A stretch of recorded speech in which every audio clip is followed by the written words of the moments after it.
Hello. So yes, I have been working with bodies. I've probably touched 20,000 bodies with these hands.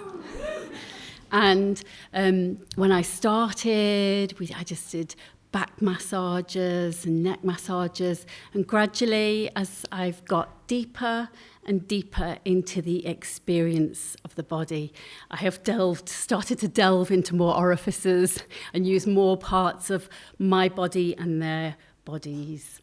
And I've become increasingly interested in fascia, which is the connective tissue that wraps through every part of the body. It wraps around organs and nerves and muscles and bones.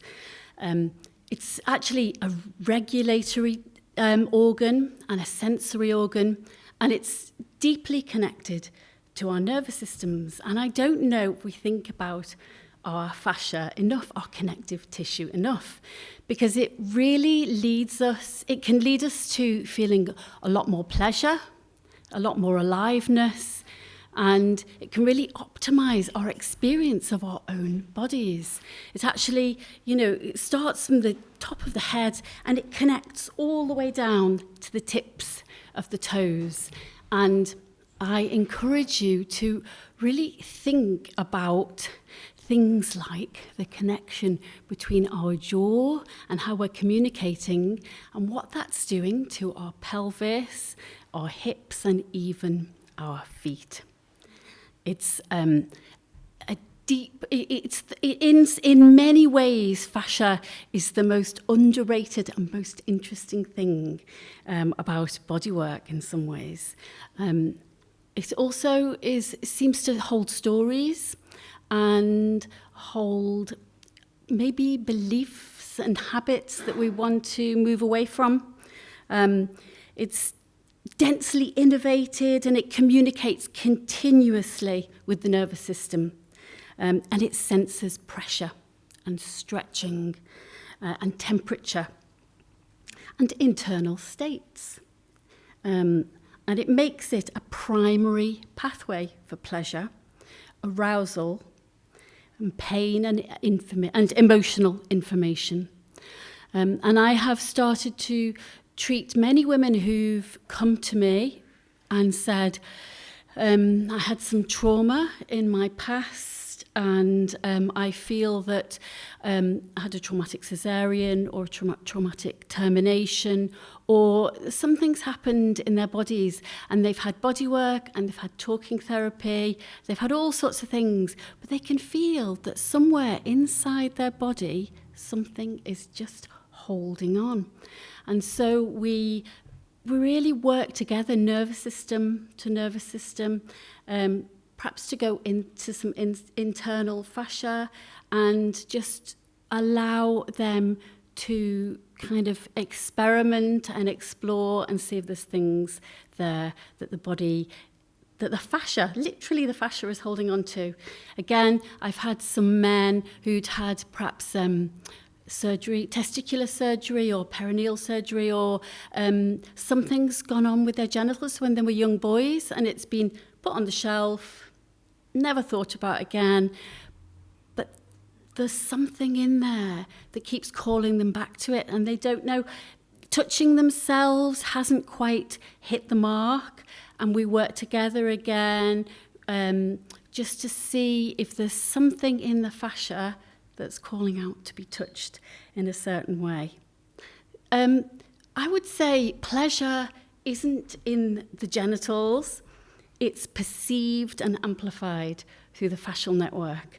And the more we work to fully embody every single inch of our body, the more we learn to really fully feel alive and full of pleasure all the time, so that we can walk in bare feet and just feel that the fascial connections as they go all the way up into the body.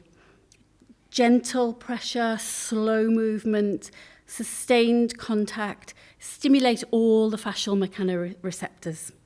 And once we start to work with our fascia, it can really allow our whole nervous system to feel much safer. And safety really is exactly what we need to start fully embodying pleasure. Pleasure requires nervous system safety, always. And fascia is one of the fastest ways to signal that safety. And your fascial tone reflects your emotional history, but it can be renegotiated. Fascia adapts to stress, just being on the computer, reading your emails. We unintentionally start perhaps to tighten the jaw or the shoulder, and that has a completely rippling effect all the way through the body. So once we start to become aware of fascial numbness or density or tightness or guardedness, we can start to tackle it and work through it.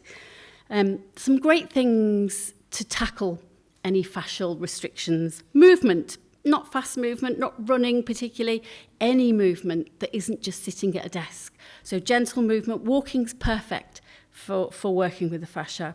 Your breath, if you, again, are quite sedentary and you've reduced your breath and you're starting to subventilate, we're never going to feel full, deep, embodied pleasure unless we can really open up the breath and soften, rehydrate it, and just reach physical fluidity. Fascia is very liquid.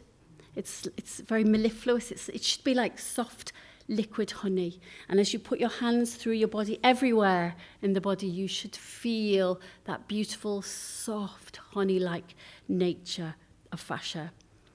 And what happens is stress causes it to really harden up, and we start to get tight areas all over the body. So really my call to you is to think about your whole body, and not just in relation to pleasure, not just perhaps the pelvis or the most obvious areas of pleasure. We have fascial restrictions in our tongue, and we are able to release lots of tension in our jaw by just putting our own thumbs in our own mouth and exerting some nice, deep, sustained pressure. We can release tension by putting our fingers in our ears. There's heaps of orifices that we don't think about. Even our nostrils, we can release tension by sticking our finger mindfully in our nostril. Our sternum's a great one. We've got all of the lots of lymphatic vessels here, and we've got lots of restrictions.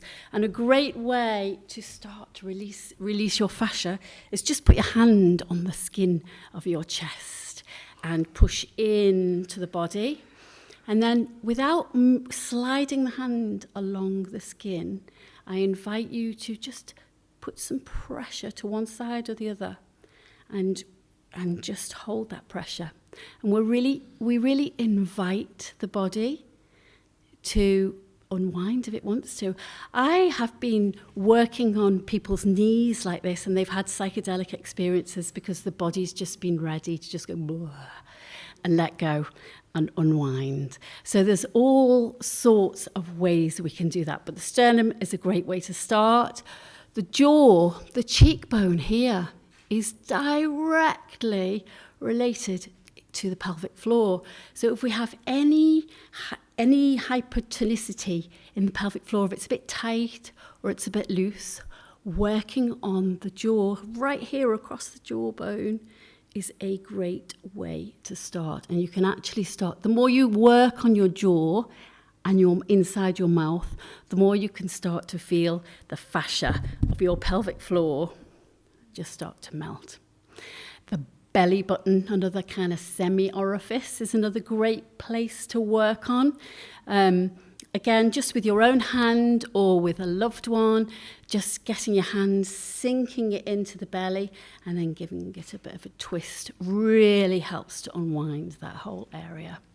The ribs of the perineum is an amazing place to work on anybody, because that's often got all sorts of years of sitting and not moving comfortably, and all sorts of connections all the way up to the face and how we hold our face. So the perineum's a great place to place our hand, sink in, and then just unwind a little bit.